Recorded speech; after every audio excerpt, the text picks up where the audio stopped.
Welcome to the Bixby Library. My name is Cedar Winslow, and I'm the Bixby's Community Engagement Manager. I want to say a quick hello to everybody who's joining us on Zoom, and a special thank you to Shay Newton, who's our Bixby volunteer, and he's running the Zoom portion of tonight's event. Before we dive into the tales of ancient Sumer, I'll just share a little bit of housekeeping. In addition to this talk, we have a lot of good stuff happening at the library this month. This Saturday, we'll be joined by New England roots band Atlantic Crossing for a concert from 12:30 to 2 p.m. Then we invite you to our annual fundraiser and party of the season, the Secret Garden Gala, which is going to be taking place after hours on Friday, May 16th. We're also going to be digging into the book that inspired the theme of this year's gala, The Secret Garden. That's going to be next Tuesday, the 22nd, right here. We'd love to have you join us. For more information on those events and lots of other good stuff, you can check out the flyers in the vestibule or our events calendar at bixbylibrary.org/events. The closest bathrooms are on either side of the lobby. There's one right to the left of the entrance and another on the hallway right of the children's room. And finally, if you missed it on your way in, please take a moment to write your name on the sign-in sheet when you leave. We also have some program feedback forms. If you have any thoughts about this event or any future events that you'd like to see at the Bixby, I'm all ears. Now, without further ado, I'm thrilled to welcome two local educators and best friends since first grade, Josh Brooks and Jason Fearon, to discuss their new book, Anunnaki Tales, The Gods, Goddesses, and Kings of Ancient Sumer.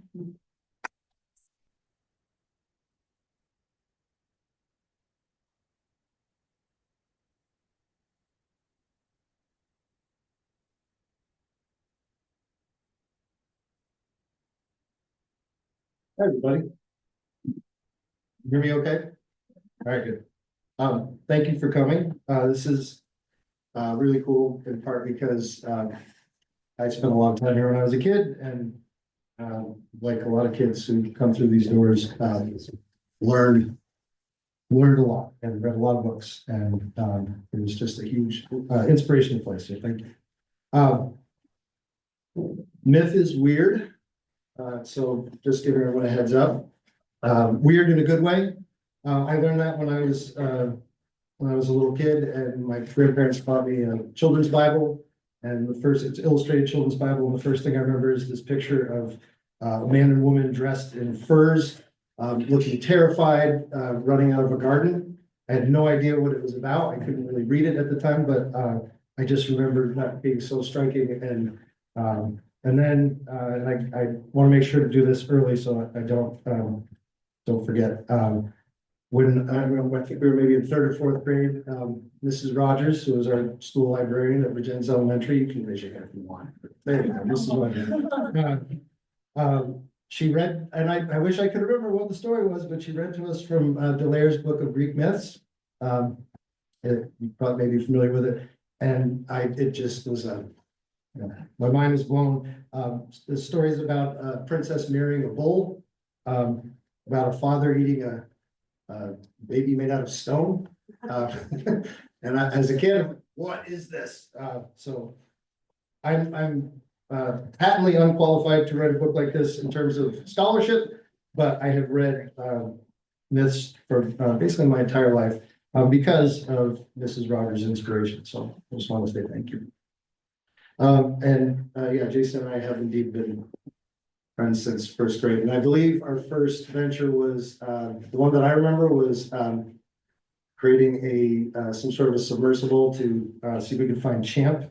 Well, I think I lied and said that there used to be a bridge behind my house on the river, and Champ swam through it, and the bridge collapsed, and we were going to go down in a diving bell and find it. So this is as close as we've gotten.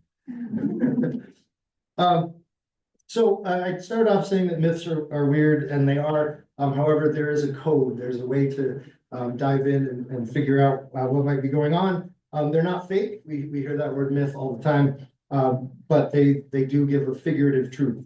They can tell us about ritual. They can tell us about historical events. They can tell us about what politics were like, about legal systems, taxonomies, all kinds of things, social values. We just have to know where to look.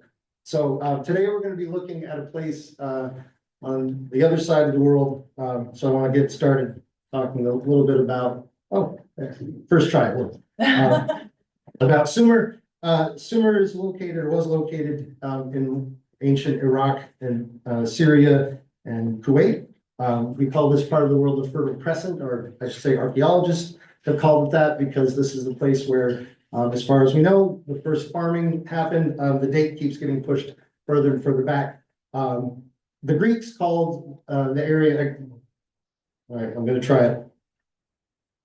Is there a laser up there? Oh, there it is. The Greeks called, oh, now I just have to figure out how to use it. Right there, that area, Mesopotamia, which means the land between rivers, the Tigris and Euphrates rivers, which provided this rich farmland, if you knew how to work it, in the middle of an otherwise very arid region. And this is the region itself of Sumer. These are all cities that are featured in the book. So we want to make sure that you can flip back and figure out where you were as you were traveling. Sumer is a place, or was a place. It's also a culture. They were at their height between, say, like 4000 BC, 2000. But those dates kind of extend both ways in terms of their cultural and political influence. And even after they were completely, lost to the historical record, the vestiges of their culture could still be seen. The thing that really makes them stand out in terms of our study of history is that they were the first urban civilization with cities of tens of thousands. And there had been cities or things that we would probably consider cities before. But these are, we consider, again, we're always looking through the lens of how we think now, recognizable political structures, specialized economies, things like that. So when we say first civilization, they weren't necessarily the first civilization, but the first big metropolitan civilization. The big thing that they contributed was writing. And there's always this debate between Egyptologists and Sumeriologists or Assyriologists about who wrote first. So far, it looks like Mesopotamia keeps its crown, but that could change. They call this writing cuneiform, and this is what I had to translate. I'm just kidding. I did not translate anything. So basically, they just press the tip of a reed into clay, and the cuneiform literally means wedge-shaped writing. So the stories that you're going to hear today, one of the best resources that I had was ETCSL, which is a collection of the translated works. I probably should have put up a translation so you can see there are some complete stories, but most of them are fragments and pieces. And you might have, my favorite example is a story about how grain came to Sumer. It's just like this really cool myth, and it gets right to the end, like, okay, here's the resolution, and then there's nothing, which means that the tablet was broken or was unreadable. But if you're interested in reading the translations, and it's kind of the Wikipedia for Sumerian scholars, they get on and will update things as they make new discoveries. So it's worth checking out. But this was a major resource, as well as the works of Samuel Noah Kramer and Thorkild Jacobson, which are getting kind of dated at this point, but these are two kind of giants of the field. So I look to them for interpretive ideas, as well as just kind of my own thinking. So in the book, I do include interpretive notes with each myth, because otherwise there's a lot of, head scratching. What is this? And you'll see. And I did have to, part of the process had to make some significant changes and, to weave storylines together, because some of these stories, so they're little pieces and fragments. So the goal was to create a cohesive narrative and somewhat chronological.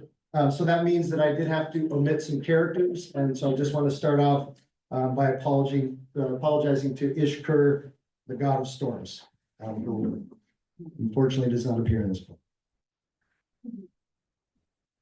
So we're inching towards some stories here. I know that's what we all came for. The Sumerians envisioned the world in a lot of different ways. Again, we're talking about a few thousand years of culture. So to say this was the story that they told is not accurate, but it is one of the stories, and probably is one of the later versions, but it is the result of years and years of storytelling and belief. So they envisioned a world that was surrounded by a saltwater sea, which, if you think about it, makes sense. And The water that they survived on came from the Abzu, which is this kind of underwater aquifer. So any fresh water that made its way to the surface was the product of the Abzu. The Kur is a giant kind of underground cavernous region. This was their underworld. And then Ki is earth, and On is the heavens. And some of these words can mean, it can literally mean earth. It can also be the character or the personification of earth. On was the god of the heavens. He also was the heavens, or the word could just mean heaven. So this is kind of how they envision things. And again, we also have the Holy Mound, which you'll hear about in a couple stories, which is it's kind of a mythical mountain, but it's also like the Axis Mundi, the pillar of the world, so to speak.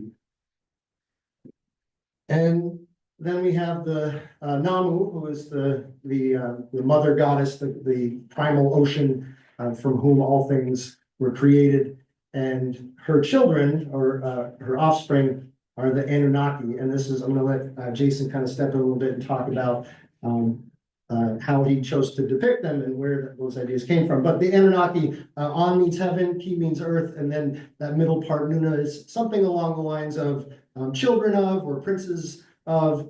So basically, heaven and earth got together and had some kids, the Anunnaki. And this is a symbol that was attached to, anytime you see their names, if this symbol is next to it, it tells you this is a god or goddess, not a place. We go back to that. Yeah. There it is. Can you hear me okay if I just speak like this? Okay, so just a note about the illustrations in here, and just to give you a little bit of context of the book. Josh approached me like, I don't know, 4 years ago, said he was writing something, which isn't surprising, and thought that we could work on something together, which also isn't surprising. And then he had these like big ideas, again, not surprising. And we sort of went back and forth about how to do this. And at first it was like a handful of illustrations. Then at one point it was like one for every story. And he had written like 3 times as many stories that you see in the book now. And then it was like too much. And then we went back and forth, and then going through the whole process of what kind of style and what would it look like, and should it seem ancient or should it seem contemporary, and who's the audience, and there's all these sort of questions there. But one thing that was important to me while we were doing this is to try to take some of the iconography and concepts of the time and put it into a style that's ultimately my style. But I wanted to bring these up as examples because one thing that keeps coming back in all the stories is this idea of fertility and birth, and of course growing of civilizations. And so little Easter eggs, if you will, that I put in here is that in talking about all of these illustrations, I also designed it so that it is mimicking the female reproductive system. And so you can now start to see like fallopian tubes going down and things like that. And then of course, the whole idea of this Mother Earth and keeping those images in there. So throughout the piece, and I'll stop every once in a while to show you, Josh and I would share references, images of some artifacts that we have, or engravings or stone carvings, and those are the only things that are sort of hinted at. And sometimes the descriptions of the gods are so bizarre, it's really hard to like imagine what that would be in a visual form. So every once in a while we'll make a connection between these objects. So one of the things I also always talk about the horns, and I think if we go to the next image there. So they talk about the horned gods all the time, and I'm not really sure what the horns were made out of. I had to sort of make that up as I went, and then all the gods had horns, and so I was trying to figure out how would we create the different gods if they all had the same helmet going on. So I sort of took liberties on how those horns are created and how you see them. So as the characters develop, you can see that. And then some of them like are leaking water, and some of them have voices that I assume meant like thunder, but we had to give them like a lion's face to them. So that's sort of okay. Great. So Jason mentioned fertility, and that's kind of where we're going to start. Sumer is very much, it was a civilization kind of in this transitional place in human history where Farming was pretty well established, at least in that part of the world. But this new way of living where people are living in these enormous groups and they're specialized and are having to kind of, set up some sort of a governmental structure. Not that was brand new, but the scale at which they were doing it. So you can see a lot of that in their mythology. So the story I'm going to start off with is about Enlil, which means Lord Wind, and Sud is the name at the beginning. Her name means grain. And by the end of the story, as you'll hear, her name is changed to kind of go along with her husband. This is a fertility myth. It's about the way that wind interacts with wheat when you're separating wheat from chaff. It also talks about a place called Nippur, which is a city, where it was actually kind of an apolitical religious center where kings would go to negotiate and were supposed to kind of leave their grievances aside. So you hear a little bit of that in the myth. It also, you're going to hear a little bit about their legal system. So again, these are these kind of little seeds and kernels that we can find if we know the code. This also, you're going to hear some repetition, which was a storytelling device. We can assume that a lot of these stories were being told in court, in front of a group of people, or as part of a ritual. So being able to memorize them was really important. So you'll hear repeating patterns. So let's get started. Enlil wished to leave his mother and father's house. First, though, he needed a house of his own. At the base of the holy mound, he made a pickaxe from gold, silver, and lapis lazuli. Next, he made a reed basket and wooden mold for shaping bricks. Using clay from the Abzu, Enlil fashioned brick after brick, stacking them one on top of the other until his house was completed. When it was finished, the mountain house of Enlil crouched like a lion and snorted like a wild bull. Around his house, Enlil built the city of Nippur, a place of peace where no harsh words could be spoken. At its base was a courtyard where the Anunnaki could gather to make decisions in a divine assembly. Enlil had a house. Now he wanted someone to share it with. With his minister Nuska, Enlil boarded a wooden boat and headed out onto the wide Euphrates in search of a bride. On the banks of the river lived Nisaba, goddess of grain, and her daughter Sud. When she saw Enlil approaching, Nisaba ran to warn her daughter, "If Enlil looks at you, he will want to marry you." Sud, however, could think of nothing better than to be married to the handsome young king of the Anunnaki. While Nisaba slept, Sud snuck off to the riverbank. That is where Enlil saw her. "Nuska," Enlil exclaimed to his minister, "have you ever seen one so beautiful?" "I have not, my lord," Nuska replied, guiding the wooden boat toward the shore. As Nuska drifted away, Enlil and Sud fell into each other's arms. 9 months passed like 9 days, and Sud gave birth to their first child, Nana, the moon. Oops, well, let's go this way. There's Nana. When Nisaba learned what had happened, she was furious. She called a meeting of the divine assembly to judge Enlil for his actions. Without delay, On announced his verdict: guilty. He banished Enlil and his newborn son to the underworld, where he would never see his beloved Sud again. But Enlil was not chief of the Anunnaki for nothing. Disguised as a gatekeeper, Enlil waited for Sud by the gates of Nippur. When she saw him, Sud asked, "Have you seen my beloved Enlil?" "May my master go heavenward, and I to the underworld," the gatekeeper replied. Sud knew what this meant. The gatekeeper was really Enlil in disguise. Together, the young couple snuck off to the gatekeeper's hut. 9 months passed like 9 days, and Sud gave birth to their second child, Ninurta, god of farming, hunting, and storms. Enlil continued on his journey with Sud following close behind. Soon he arrived at the Idkura, the river of the underworld that devours all living things. There, disguised as Selulim, the stag-headed ferryman of the underworld, Enlil waited for Sud. Approaching the ferryman, Sud asked, "Have you seen my beloved Enlil?" "May my master go heavenward and I to the underworld," Selulim replied. Sud knew what this meant. The ferryman was really Enlil in disguise. Together, the young couple snuck off to the ferryman's hut. 9 months passed like 9 days, and Sud gave birth to their third child, Nergal, god of war and plague. When the Anunnaki saw Enlil and Sud's children, they forgave their king and welcomed him back to Nippur. Only talon-footed Nergal remained behind in the Kur to take his brother Nana's place. It didn't hurt that Enlil gave each of the Anunnaki a pickaxe so that they could build houses and cities of their own. Even Nisaba forgave him when she saw the boat full of sweet meats, grain, and ripe fruit he sent her. To celebrate, Enlil changed Sud's name to Ninlil, which means Lady Wind. Together, they would rule over the land as king and queen. So, like I mentioned, and Jason brought up, there are a lot of these myths deal with the topic of fertility, and they come at it from different angles. Part of the reason is that life in Sumer was profoundly difficult. They weren't in a place that, it wasn't like the Nile River in Egypt that flooded on a fairly regular cycle. The Tigris and Euphrates, their floods tend to be bigger. They tend to be a little more sporadic. And so it was just, and plus you have desert sandstorms and all kinds of different things that would just make life difficult and made the odds of living into your 50s fairly small. So love was important. I do want to add, I am a 5th grade humanities teacher, so part of the reason that you'll see I tried to find the balance with addressing some of these more adult themes, but also making this book accessible to lots of readers. So don't worry. Kids don't have to cover their ears.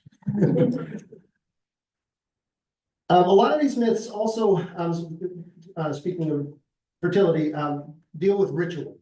So religious ritual, they were kind of a vehicle for the power class, the people in charge, to maintain order and to create a narrative, but they also carried on or narrativized their rituals. One of those was there were, for instance, first fruits where they would pack up the first harvest and send it up the river to the temple of this god or another, and there are a couple of myths that deal with that. Another one was what we call sacred marriage or Hieros Gamos, which is basically a way of celebrating the beginning of the growing season. There was also kind of a version of it at the end that was more death-centered, but it involved some form of like a ritual wedding between usually the king or a priest and a priestess. And it was very kind of, it was dramatized, so it was a public event. So the story that we're going to hear next talks about Inanna and Dumuzid, who are kind of like the young lovers, the Romeo and Juliet, so to speak, of Sumerian mythology. And their marriage, there were several divine couples who would be celebrated in this ritual. Theirs in particular kind of rose to the top. And before this might be a good place, Jason, we'll talk about this one a little bit. We're ready to go. Inanna was the goddess of storehouses. So the goddess who collected all the good things that farmers were producing. Dumuzid was the god of shepherds and sheep. So it made sense that they would come together. And this story tends to focus on their courtship. And this is the image that Jason created for this particular story. And so I maybe want to talk a little bit about the laundry. Yeah, so again, this is one of those places where the story says something, it's not super descriptive. And so we had to go to what images do we have to exist out there, and trying to take in these plants and these characters, and then making references to the grain and the sheep up there in the storehouse of the building, but also just trying to imagine what some of those structures would be. And then, as far as their clothing, there's not a lot of discussion there where it is, but again, I tried to see what we have. There are these layered skirts, and then so you can see that in the silhouettes, and then later on some other illustrations. And then the line and the rod come up over and over again of symbols of power and ruling. So throughout the book, you'll see the little ring and the staff come around, and later on one of the accuses throws them down on the ground. And again, just trying to I wasn't trying to create illustrations that would tell you what the story was in the moment. It was more of a reference to the pieces more than anything else. But as we go through, again, we'll just sort of pick out what are the little icons that you can see in the pieces and sliding them into place. Before I start this story, one of the coolest things I think about digging into the past is when you make really personal connections. So These are the rod and ring are, you think about like a scepter or staff that a king would have now. I actually, when I used to talk about this with my sixth graders, we would, a couple times I would put up an image from, like a coronation, Queen Elizabeth, for instance, and you see some of those same, objects being used. But, one interpretation of this that I think is really cool, and I made a connection with, is that the rod, of course, would be like the staff that a shepherd would use, but the ring is actually a rope, and it was used as a measuring line. So anybody who's ever gardened bigger than the raised bed, oftentimes you stake one end, you have the string, and then you run it down. I remember doing that growing up and watching my parents do it, before you put in the peas or whatever. And so again, this is to think that the king in ancient Sumer was holding the same line that we use to make sure our peas grew in a straight line. Anyways. So I love the Inanna Dumuzi stories because it's basically like you could just change a few details, and this is a couple of teenagers now. So on that note, for too long, Inanna had amused herself with the young men at the tavern. Now it was time to find a husband worthy of her status. Her brother Utu, the sun and god of justice, already had one in mind. Marry Dumuzi the shepherd, he said. His fleece is the softest. His milk is the creamiest. If he makes you his wife, your storehouses will never be empty. A shepherd, Inanna scoffed. I would rather marry a farmer. Their flax makes soft linen. Their grain makes sweet beer. How can I ask for more? No matter how Utu argued, Inanna would not be swayed. As she was returning home from the tavern one evening, Inanna happened upon a house that had not been there before. Hearing the sound of hammering coming from inside, she stopped to peer in the window. To her surprise, there was Dumuzi the shepherd driving spikes into a cedar timber.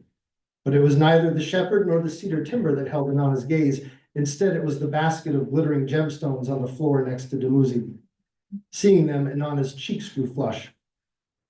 Dumuzi, Inanna called out, who are you building this house for? For my beloved, of course, Dumuzi answered. Inanna looked puzzled. Hadn't Utu just told her that she should marry the shepherd? And who is this basket of gemstones for? She inquired. Oh, Inanna, Dumuzi answered. I wish I could tell you, but I must first wait for news from my mother and father. With a wink, Dumuzi turned away from Inanna and went back to his work. Days passed. Inanna could not stop thinking about Dumuzi and the basket of gemstones. The shepherd is handsome, Inanna thought to herself, and he is rich. Perhaps my brother was right after him. Besides Utu, there was one other who had Inanna's trust, Guest Inanna, the goddess of grapevines and Dumuzi's sister. One evening, Inanna shared a secret with her friend. She had fallen in love with the shepherd.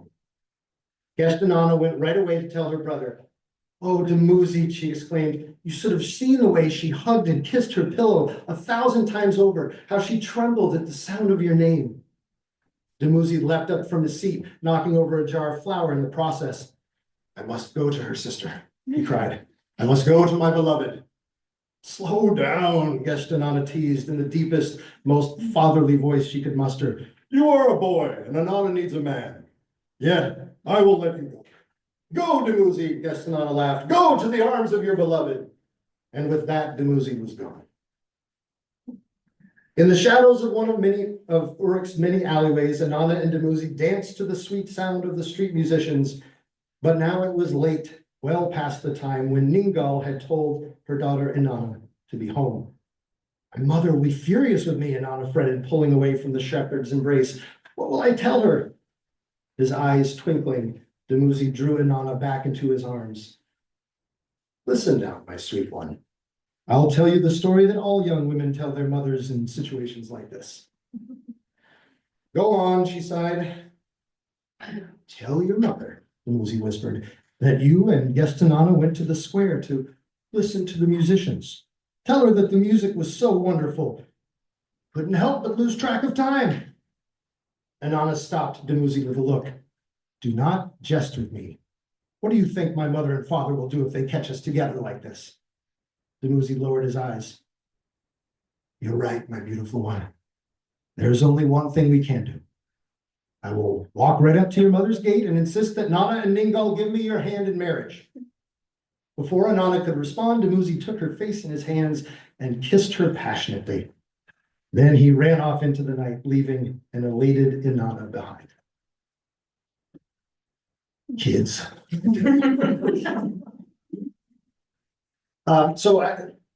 There's a lot more to this myth, but one thing I want to share really quickly, just because I think this is, again, where you see rituals and things that were actually happening in real life were turned into narrative or turned into myth. Part of the ritual of worshiping a god would be that they have a statue in a secret room of the temple, and the priests would regularly adorn the statue. They would dress it like it was alive because to their minds it was in a certain respect. They would feed it. Of course, the statue usually didn't eat the food, no matter how good it was. So there's actually a myth that explains why the priests were allowed to eat the food that was left for the gods. But part of that dressing of the statue is actually captured in the story where, as they're preparing for the upcoming marriage, the bridesmaids gather around Inanna and kind of fuss over her. And as you're reading this, what you're really hearing is the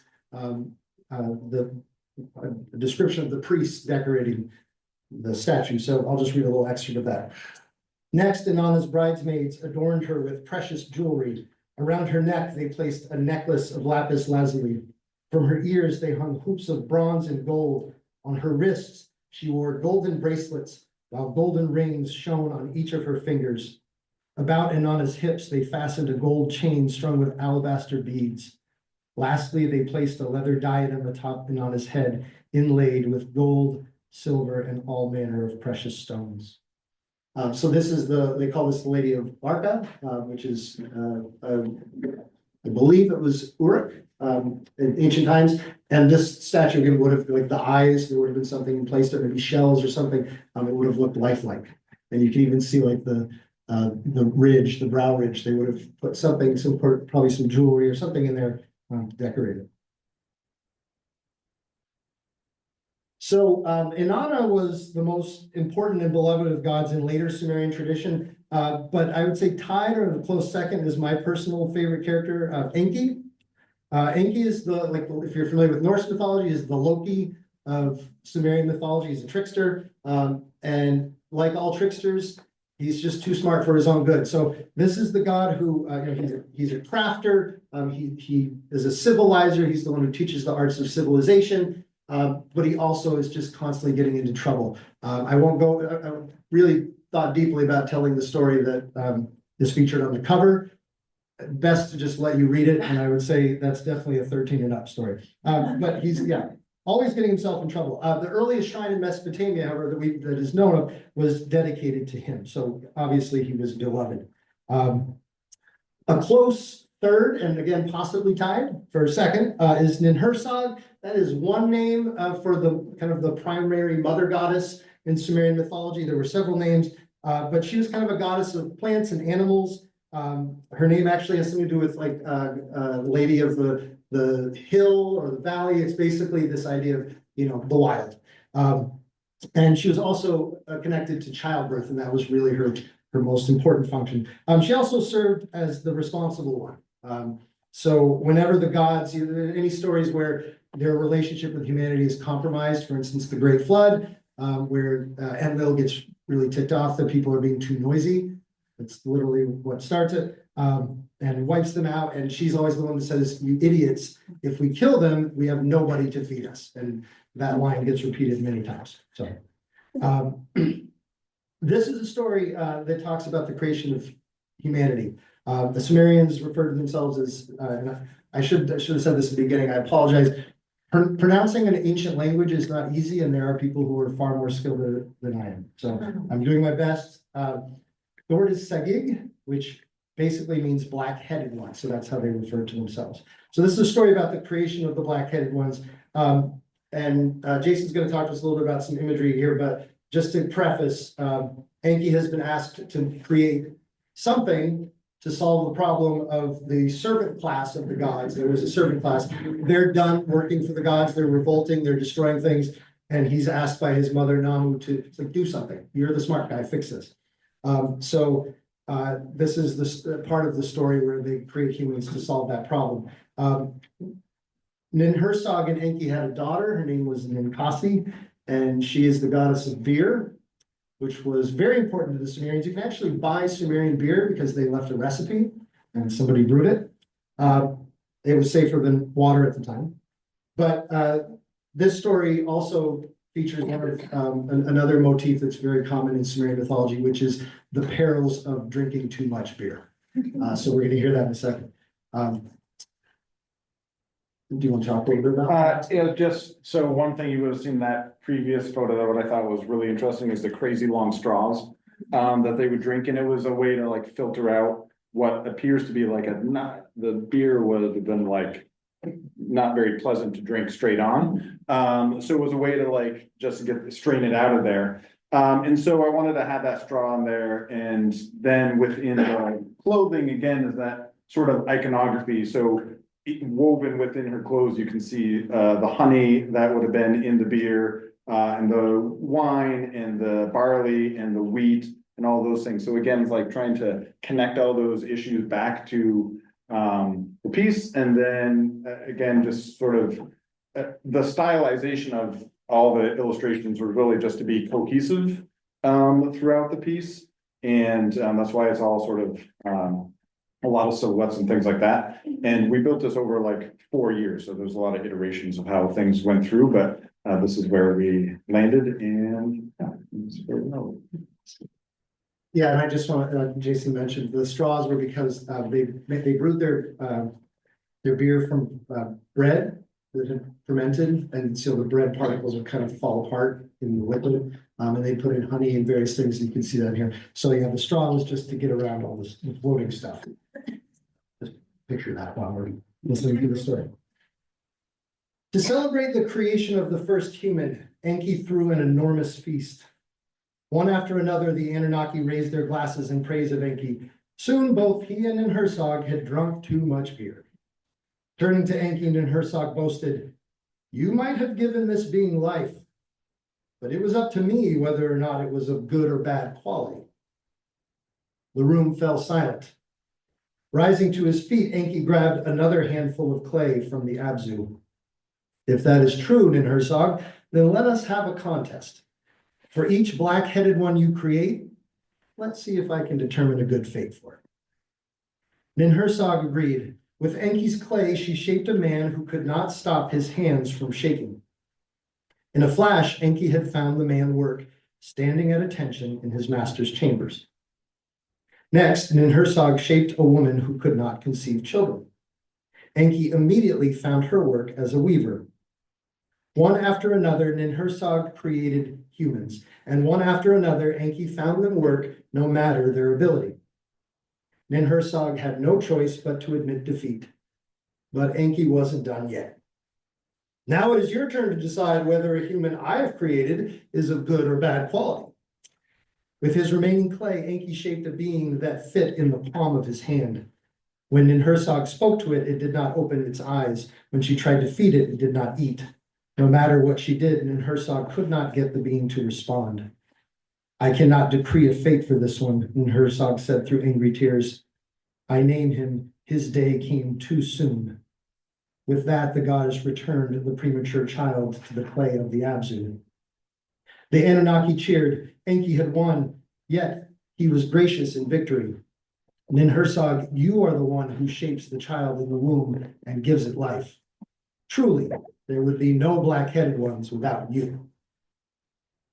I also like this myth in part because, especially early Sumerian mythology, their embrace of humanity, just that there are lots of different kinds of humans. And you kind of get a sense of that in this story, that everybody was valued. And kings would often brag about their, not every king, certainly, but many of them would brag about their social consciousness and taking care of people who needed to be taken care of. So that was an important value that we see in the myths. Like most mythological traditions, there's a historical element. So there are actual events and people that we have some historical proof for, or at least a hint of historical proof. One example, oh, I meant to put that up earlier. There are people being made, in case you were wondering what that looked like. An example of an artifact that gives us some history blended with mythology is the Sumerian king list, which has dozens and dozens of names going back to the very beginnings of Sumer in the past so distant that we would call it mythical or legendary. We know that it's mythical or legendary in part because some of the lifespans attributed to these kings were numbered in the tens of thousands of years.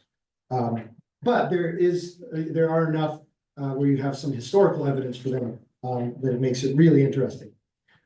One of the most well-known figures from Sumerian mythology is Gilgamesh. And I've talked with a couple of people. Most people read Gilgamesh in high school. If you went to Virgins and you didn't take the humanities class, then you didn't get the humanity. But that was my first introduction to Sumerian mythology. Gilgamesh is well known because he's the star of what is considered to be the world's earliest epic literature. So it's a collection of stories in which he's killing monsters, and including a flying bull. He crosses the sea of death. He has this divine bromance with a wild man named Enkidu. And you can just, the list of stories that have been inspired by this directly or indirectly, from the Odyssey to Katniss Everdeen, the hero's journey. We can kind of trace this all back to Gilgamesh, and there may have been somebody before him, but nobody took the time to write it down. So the myth that I'm going to read to you is actually, and I'm okay saying this, it's one of the least exciting of the Gilgamesh stories, but I picked this one in part because the other ones, so the Sumerians had poems about Gilgamesh, but they didn't have one kind of cohesive epic piece. That came in later Mesopotamian history with later cultures. But this particular one, it had to have happened. It's so political and it's so real that it feels like, yeah, this actually went down. And you'll see what I mean after I read it. Before I start, I do want to say that the Sumerians had the absolutely best name for a king, in particular a warrior king. So En meant Lord, Ensi was governor, but the good one is Lugal. And you'll hear that attached to a king's name sometime. Lugal translates to big man. So it's kind of on the nose, but anyhow. One day, a message arrived from King Aga of Kish, once an ally of Uruk's. Uruk is the city where Gilgamesh lives, by the way. Kish had fallen on hard times. Its fields would not produce grain. Its canals were without water. Aga wanted the men of Uruk to work his fields and dredge his canals. There is work to be done in Uruk, Gilgamesh argued before the council of elders. We should look to our own, even if that means war. The elders of Uruk did not share their king's lust for battle. Indeed, there is work to be done in Uruk, they countered. This is why we should not take up arms against Kish. In the matter of Kish, though, it was the lady Inanna who had Gilgamesh's ear.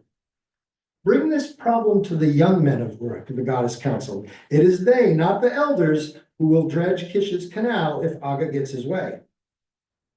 Standing at attention, serving princes, driving the king's chariot. Who has the breath, the young men complained when Gilgamesh went to speak with them. Take up arms against Aga. His army is small and disorganized. When they see you descending upon them like a storm cloud, they will scatter like doves. Hearing the young men's words, Gilgamesh's heart was filled with the fury of battle. Enkidu, he called out to his loyal minister, bring me my double-headed battle axe. Behind walls of clay, brick, and cement, the armies of Uruk girded themselves for war. Not 10 days after Gilgamesh received the message from Kish, Aga and his armies landed at the docks of Uruk. Pouring out of their boats like water from waterskin, they surrounded the walls of the city, holding the gates so that Gilgamesh and his army could not go out to meet them. Gilgamesh had no choice but to negotiate with Aga. Who will volunteer to walk into the midst of our enemy and bring a message to the Lord of Kish? Gilgamesh asked his men. First to step forward was a member of Gilgamesh's elite guard. I will go before Aga, my king, he said. Surely he will be filled with fear when he hears what you have to say. Before the gates had even closed behind him, however, Aga's men seized the guardsman. Mercilessly, they pummeled and kicked him until he was nearly unconscious. Only then did they drag him before their king. Through bleeding lips, the guardsman delivered his master's words to Aga. My king wishes you to depart from these walls forever. If you do not, he will come down among you with his double-headed axe that mows down his enemies. Aga only laughed at the soldier's threats. Grabbing the guardsman roughly, he turned him about so that he faced the wall of Uruk. Tell me, slave, he mocked, pointing to a soldier standing watch on the ramparts above. Is that your mighty king? No, the guardsman answered. That is not my king. My king's brow would be bent in anger, his eyes black as a bison's. He would fill the canals of Kish with silt, smash all of its barges, take all of his enemies captive. He would never bow to the likes of you. Hearing the guardsman's words, the men of Kish fell upon him once again. Gilgamesh had seen enough. Leaping onto the city rampart, he raised his double-headed axe skyward and uttered a battle cry that split the heavens. Light shone from the mighty king as if he bore Utu himself on his broad back. Grabbing their maces and spears, the men of Uruk lined up behind the city gates, ready to pitch themselves against Aga's forces at their master's command. Again, Aga grabbed hold of the guardsman and turned him about so that he faced the walls of Uruk. Tell me again, slave, he commanded, is that your king? That, the guardsman grinned, is my king. Without warning, the gates of Uruk burst open, scattering Aga's men like spilt grain. Gilgamesh and his army poured forth from them like a flood wave. In seconds, the men of Kish were overwhelmed. They dropped their weapons and scurried back to their barges like ants. Roaring like a lion, Gilgamesh stopped their retreat. In just a few strides, the lord of Uruk stood before Aga of Kish, his battle axe glinting in his hand. Just as the king was about to strike his enemy, Enkidu cried aloud, Gilgamesh, Kish has long been a friend to Uruk. Do not let Aga's folly turn you against a valuable ally. Gilgamesh trusted his minister above all others. In a voice like thunder, the young king addressed his enemy. Enkidu speaks the truth. Once our cities were allies. I see no reason why it should not still be so. With Utu as my witness, I forgive your trespass and call you friend once more. A cry went up from the men of Uruk. Hail Gilgamesh, our king, they cheered. Hail Gilgamesh, beloved by the gods. A lot of testosterone in that one. Speaking of which, so one of the things that historians believe, based on the evidence, is that in ancient Sumer, the status of women was much better than it was in later Mesopotamia, where they had few legal rights. Early legal codes talk about women buying and selling property, filing suit and testifying in court, owning businesses. The only known female ruler of Mesopotamia was named Kulab. She started her life as a tavern keeper. But one of the most famous figures in Sumerian history was actually not technically Sumerian, although there's some question as to exactly what we mean when we say that. She was Akkadian, which was a Semitic group coming from the West. And they eventually settled kind of over time, settled, and there was some military stuff going on, but also just economically and culturally, a lot of exchange. But one of the most well-known women in Sumerian history, her name was Enheduanna. And she's known in archaeological circles as the world's first author, not because she was the first person to write, but because as far as we're concerned, she was the first person to have her name featured on a work that she wrote. And most of the time, these were anonymous scribes. So I just want to pull up another. This is the image that Jason drew for our book. And this,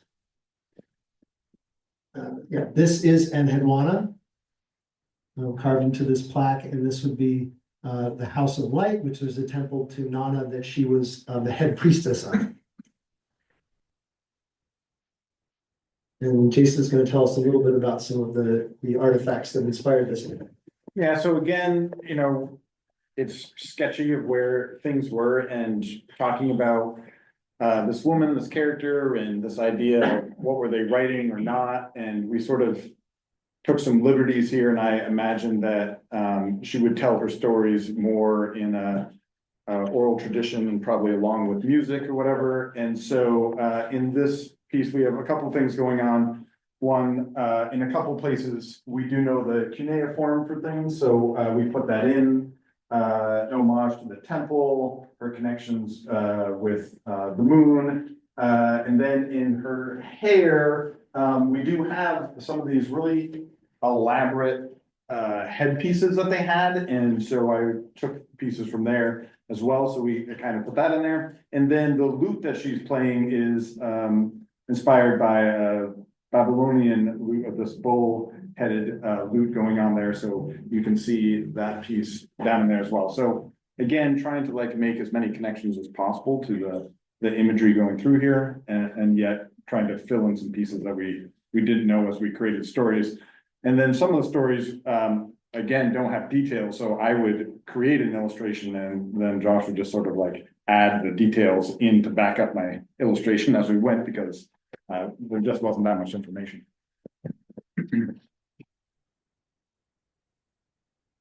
So before I start this story, Enheduanna was the daughter of Sargon, Sargon the Great, who is known as the world's first emperor. So the world's first author was the daughter of the world's first emperor.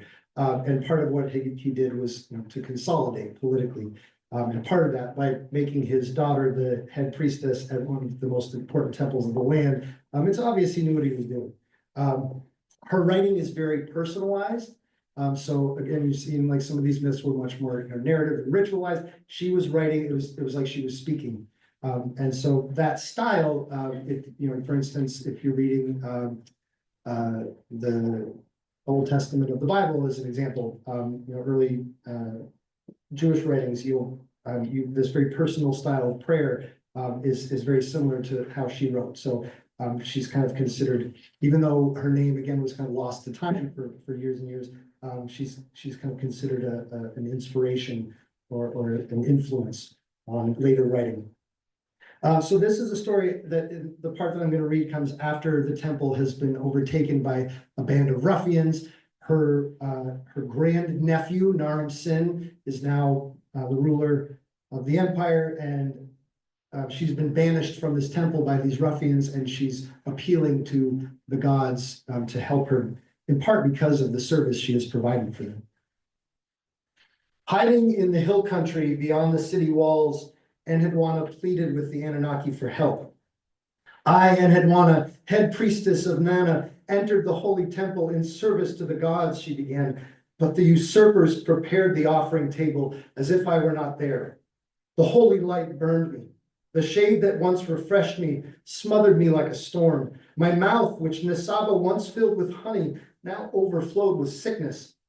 No longer could I calm the hearts and minds of gods and men. Before my very eyes, they stripped the temples of Ur of their beauty. They changed the divine rites so that they were unrecognizable. All of this they did out of jealousy of me, your servant. Inanna, Enheduanna pleaded, drive the evil ones from your father's temple. On, destroy the city that shows no love for its protectors. Enlil, curse the people that they may never again take arms against you. Nana has abandoned me. Like a swallow, I am chased from his window ledge. The rebels have the crown and garment of the head priestess from me. They have given me a dagger in their place, saying, this is more fitting ornament for you. Now I wander weary and alone through the thorns and vipers of the hill country. Bowing so low that her tears formed muddy pools in the dust, Enheduanna wept as she finished her prayer.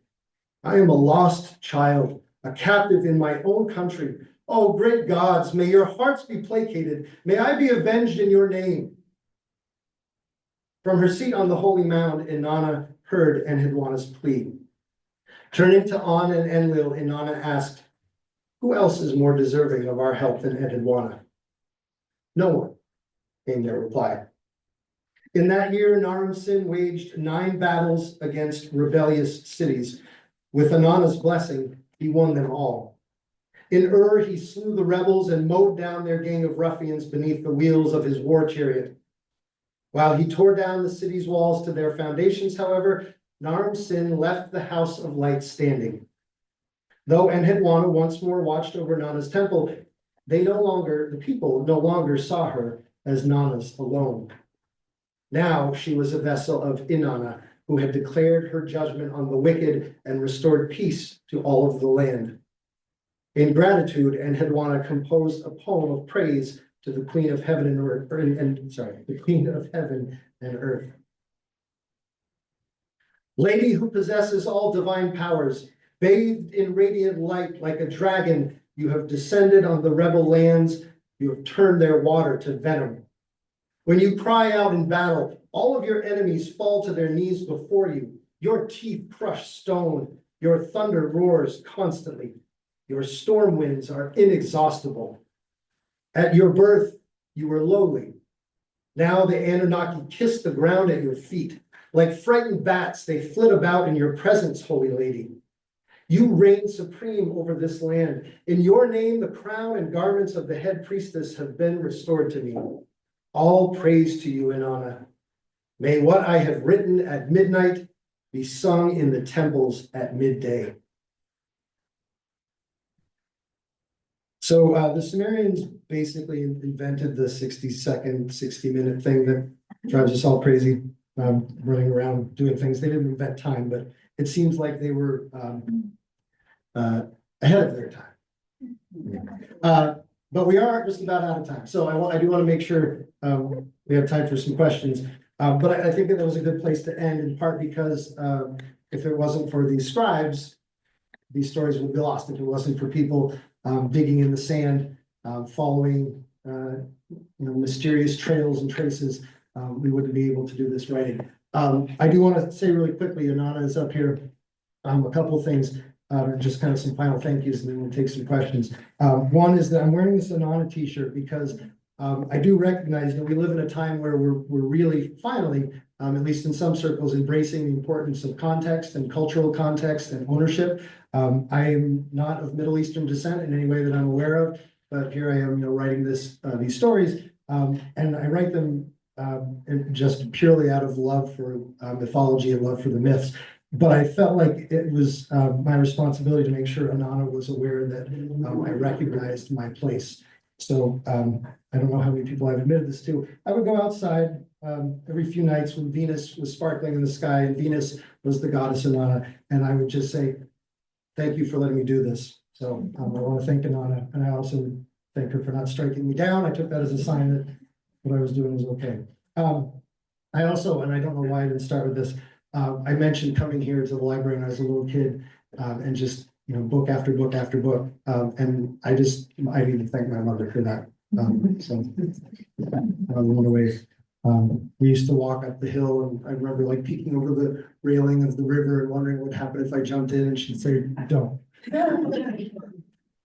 And then I obviously want to thank my family and my wife Tara, who have, besides all the support, have also tolerated me saying that everything was connected back to Sumer, literally everything. Dad, can you pass the yogurt? The Sumerians loved yogurt. That's a fact. And then finally, obviously, Jason and I knew right away that if I was going to do this and have it be illustrated, that there was one person that I would ask to do that. So thank you. And through all the, this was several years, and there were many times where it was like, this isn't that big a deal, I'll leave it. And then Jason would call and was like, I was looking at the book, and I was wondering, what do you think about it? And then next thing you know, we're back at it. So I can't thank you enough. So that's the end of our talk. If you have any questions, we're happy to take them. The books will be for sale out here. I'm a really good businessman. Oh, thank you.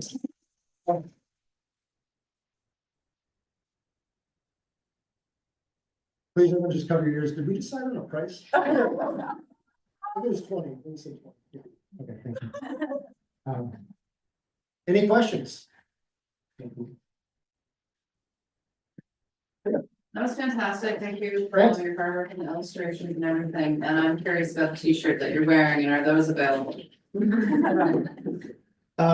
No, for what I think, I don't know. Can you go on there's got to be somewhere in the magical web. Oh, you didn't design that. No, I'm sorry. No, I I was thinking that.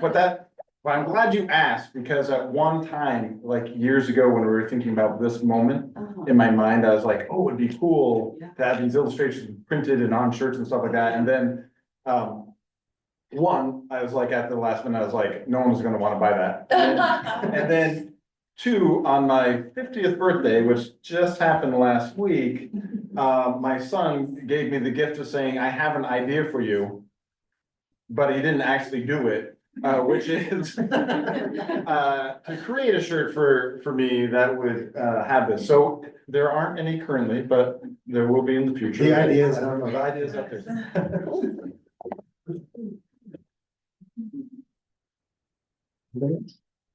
Yeah, In that last story, the mention of the ruffians in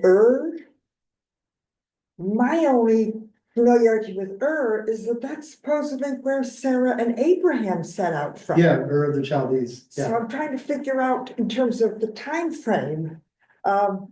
Is there some kind of time frame of when was having all these problems with ruffians, or is this just the outlook of another city thing? Oh, no, those people in they're such ruffians. Yeah, so that's a great question. My understanding, again, I'm not a historian, but, so just based on my reading, yeah, so Enheduanna and Sargon are like mid-2000s roughly, and so that's, if we're looking at it historically, and so the Chaldees, I think, is more connected to Babylon.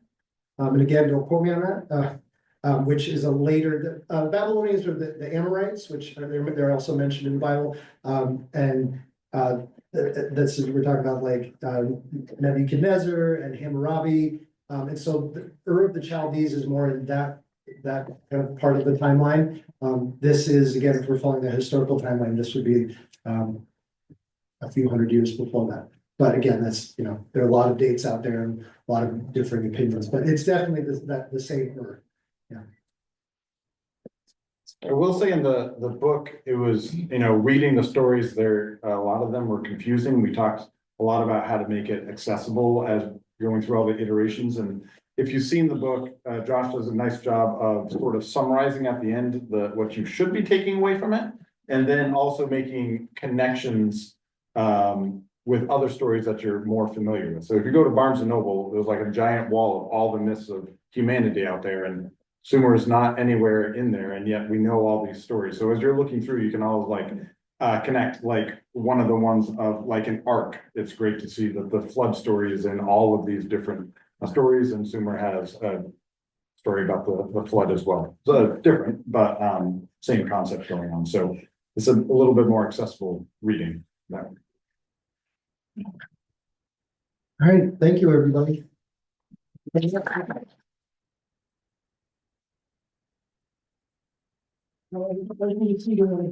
know how I forgot that. Thank you.